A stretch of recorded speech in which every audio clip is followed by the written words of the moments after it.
प्रेक्षकांनो नमस्कार. आजच्या भागामध्ये आता इकडं जी राणी आहे ती ते मशीन नीट करण्यासाठी तिथे येते आणि ती मशीन नीट करायला लागते. आता सगळेजण तिथेच उभा असतात. इंद्र, विक्रांत, बाकीचे कामगार, केडी हे सगळेजण तिथे असतात आणि आता जो गजा आहे तो मशीनचा खोळंबा करून ठेवतो आणि त्यांनी काहीतरी केलेलं असतं, हात जाईल असं त्यांनी केलेलं असतं त्या मशिनीला.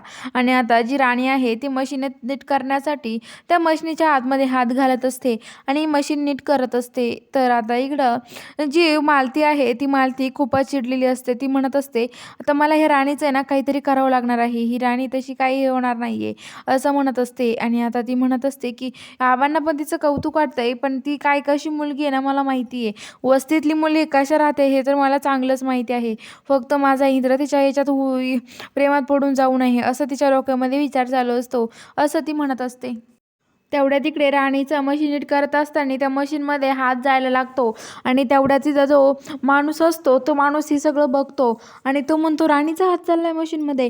आणि तो लगेच पळत येतो आणि राणीचा हात तो रतन असतो तो लगेच आता पळत येऊन तो राणीचा हात बाजूला काढतो आणि स्वतःचा हात तिथे ठेवतो आणि त्याचा स्वतःचा हात त्या मशिनीमध्ये जातो आणि आता त्याच्या हातातून खूप रक्त द्यायला लागतं. तर राणी बाजूला खाली पडते. राणी म्हणते मला का लुटून दिलं यांनी. तर तो खूप मोठ्या मोठ्याने ओरडायला लागतो, ऐक गं ऐक गं गेलं माझं गेलं असं खूप मोठ्याने ओरडत असतो. आणि तेवढ्यात आता लगेच राणी ओरडते, कुणीतरी जा ना, पळा ना लवकर, मशीन बंद करा ना. तेवढ्यात इंद्र पळत जातो आणि आता ते मशीन बंद करतो. इंद्राने मशीन बंद केल्यावरती आता जी राणी आहे ती त्या माणसाचा हात काढण्याचा सगळेजण प्रयत्न करत असतात. सगळेजण प्रयत्न करून बघतात त्याचा हात निघतो की काय, त्याचा हात निघतो की काय, पण त्याचा हात त्या मशिनीमधून बाहेर लवकर येत नाही. सगळेजण काढायचा प्रयत्न करतात. तर इंद्र राणी तो मशीन बंद करतो, तो पण येतो, तो पण काढू लागतो, पण तरी पण हात निघत नाही. आता सगळेजण ते हे करत असतात. तेवढ्यात आता इकडं विक्रांतचा गजा असतो त्या गजाला खुणवतो आणि म्हणतो इकडे चल माझ्याकडे. तर आता गजान ते बाजूला जातात. तर आता इकडं जी राणी आहे ती राणी आता गजाचा त्या रत्नांचा हात काढते त्या मशीनमधून आणि बाजूला करते त्याला. त्याच्या हाताला लगेच ती पळत पळत जाऊन एक कापड घेऊन येते, ते फडकं आणि ते कापड ती त्याच्या हाताला पॅक बांधते आणि त्या पॅक बांधल्यावरती आता ती त्याचा हात पकडून आता ते लगेच सगळेजण त्याला धरून गाडीत बसवायला आणतात. तर इकडं जो इंद्र आहे त्याच्या डोक्याला खूपच टेन्शन येतं, त्याला खूपच भीती वाटते. ते रक्त बघून त्याच्या मनामध्ये वेगळेच विचार सुरू होतात आणि तो पूर्ण घाबरून जातो. तर आता इकडं तो म्हणत असतो की आता काय करू मी. तर आता तो खाली बसतो. तर आता तेवढा तिथे इंद्र म्हणतो, काय रे तुझी तब्येत ठीक आहे ना रे इंद्र. विक्रांत काय काय झालं इंद्र तुला, तुझी तब्येत ठीक नाही आहे का, काय होतंय तुला असं तो विक्रांत त्याला विचारतो. तो म्हणतो की मला काही नाही होते. तर आता लगेच तो उभा राहायला लागतो. तेवढ्यात आता त्याला खूप त्रास होत असतो, कारण की रक्तामुळे त्याला खूप त्रास होतो, कारण चिकूचा आधीच त्याला खूप टेन्शन असतं त्यामुळे. तर आता लगेच जो इंद्र आहे तो उभा राहतो आणि आता तो इकडं कामगारांकडे येतो. तर तेवढ्यात आता जो गजा आहे, गजा आणि विक्रांत बाजूला दोघं जण बोलायला निघून येतात. आणि आता जो इंद्र आहे तो आता तिथून उभा राहतो आणि कामगारांकडे बोलायला जातो आणि म्हणतो की शांत व्हा, गजाला काही होणार रतनला काही होणार नाही असं म्हणतो. आणि जी राणी आहे ती आता रतनला गाडीत टाकते आणि ती म्हणत असते की हे बघ त्याचा हात फक्त वरती धरून राहा आणि त्याच्या हाताला काही करू नका, त्याचा हात पकडून राहा फक्त तुम्ही, मी बरोबर त्याला हॉस्पिटलमध्ये नेते असं राणी म्हणते. आणि आता जी राणी आहे ती राणी त्याला आता गाडी चालू करते आणि हॉस्पिटलमध्ये घेऊन जायला निघते. आणि आता ती इकडे हॉस्पिटलमध्ये त्याला घेऊन येते आणि ते डॉक्टर म्हणतात काय झालं. तर राणी म्हणते यांना लवकर ॲडमिट करा, लवकर यांची पट्टी बदला. तर आता लगेच म्हणतात काय झाले पण हाताला. तर आता राणी म्हणते की अहो कंपनी फॅक्टरीमध्ये काम करत असताना त्याचा हात फॅक्टरीमध्ये त्या मशीनमध्ये गेला आहे. तर आता लगेच डॉक्टर म्हणतात की हो का, मग डॉक्टर त्याला आतमध्ये घेऊन जातात आणि त्याचा चेकअप वगैरे पट्टी वगैरे करायला लागतात.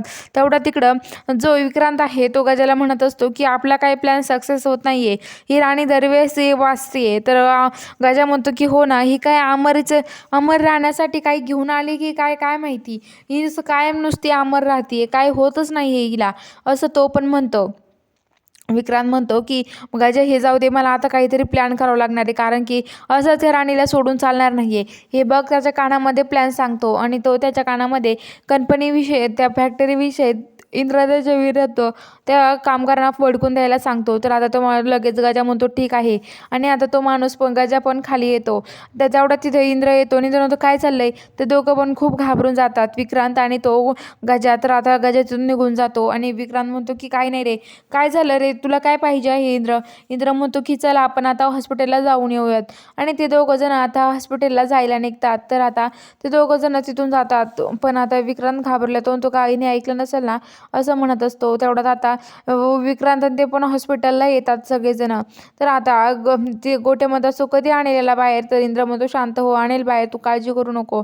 तर आता लगेच राणी म्हणते, "इंद्र सर तुम्ही अहो काय असं झालं नाही, हे मला खरंच काही कळलं नाहीये." तर आता इकडं जो विक्रांत आहे तो बाजूला जातो आणि लगेच आता तो त्या उर्मिलाला कॉल करतो आणि म्हणतो, "उर्मिला मला तुझ्याशी बोलायचं उर्मिला म्हणते, की "गेला का राणीचा हात गेला का पाय गेलं? नेमकं काय झालं राणीचं?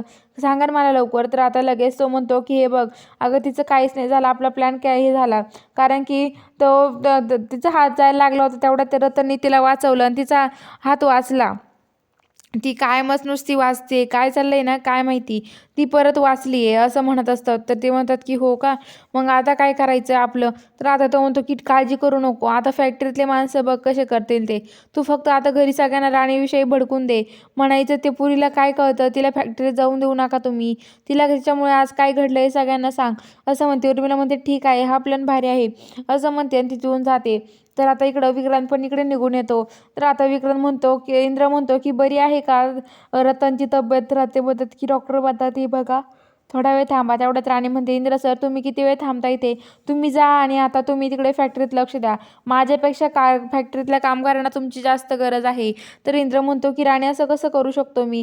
तर आता राणी म्हणते, "जा इंद्र सर." ती विक्रांत म्हणतो, की "कशी माझ्या प्लॅनमध्ये अडविती ना काय माहिती." आणि विक्रांत म्हणतो, की "नको अरे कशाला काय गरज आहे? मी जातो ना." तर ते म्हणते, की राणी म्हणते, "नाही, नाही.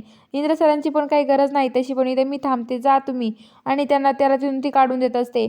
तर आता ते दोघं तिथून जातात. पण आता विक्रांत पूर्ण घाबरतो. म्हणतो, की "माझा प्लॅन पूर्ण परत फेल गेला." असं म्हणत असतो. तर आता राणी म्हणत असते, की "हे बघ गोट्या आता काळजी करू नको." आणि गोट्या आणि ते आतमध्ये त्या रतनला भेटायला येतात. ते दोघं रतनला भेटतात आणि रतन म्हणतो, की "हे बघ राणे मला खरंच तू खूप मोठ्या हॉस्पिटलमध्ये आणलंय. खरंच माझी तब्येत चांगली आहे आता. पण मला आता तुला सांगू का हॉस्पिटलमध्ये भरायला माझ्याकडे एवढे पैसे नाही आहे गं. एवढं मोठं हॉस्पिटलात आणलंय पण." तर आता लगेच राणी म्हणते, की "पैशाची कशाला काळजी करतोय तू? अरे मी आहे ना, पैशाची काळजी करू नको. तुला फॅक्टरी तुझी सगळी काही भरपाई देईन. तू काळजी करू नको." असं त्याला समजावते. तर तो म्हणतो, "ठीक आहे." आणि आता इकडं जी उर्मिला आहे ती खूप मोठ्या-मोठ्याने आरडाओरडा सुरू करते आणि म्हणत असते, की "राणीने काय केलंय फॅक्टरीत बघा, काय केलंय?" सगळे म्हणतात, "काय झालं उर्मिला? का ओरडते एवढी?" तर आता उर्मिला म्हणते, की "अहो राणीने फॅक्टरीत काय केलं माहिती का तुम्हाला? अहो तिच्यामुळे खूप मोठा घोळ झाला. तिचा हात मशीनमध्ये जायला लागला होता. तिला वाचवण्यासाठी त्या माणसाने तिला बाजूला लोटून दिलं आणि त्या माणसाचा हात, त्या रतनचा हात त्या मशीनमध्ये गेला माहिती आहे का? हे सगळं घडलं तरी आपल्याला काही माहीत झालं नाही." तर आता लगेच सांगतात, की "बापरे! एवढं मोठं घडलं. मी म्हटलेच होते." लगेच मालती म्हणते, की "त्या पोरीला कुठं पाठवू नका. ती पोरगी ना अपशकुनी आहे. तुम्ही ऐकलं नाही माझं. बघितलं ना आता फॅक्टरीत कसं घडलं आहे. तुम्ही ऐकतच नाही माझं." असं म्हणते. बघूया आता पुढील भागामध्ये आता नक्की काय घडणार आहे. खरंच आता जी राणी आहे ती राणी खरंच आता त्याला वाचू शकेल का? हे बघायला चॅनलला लवकरात लवकर सबस्क्राईब करून घ्या.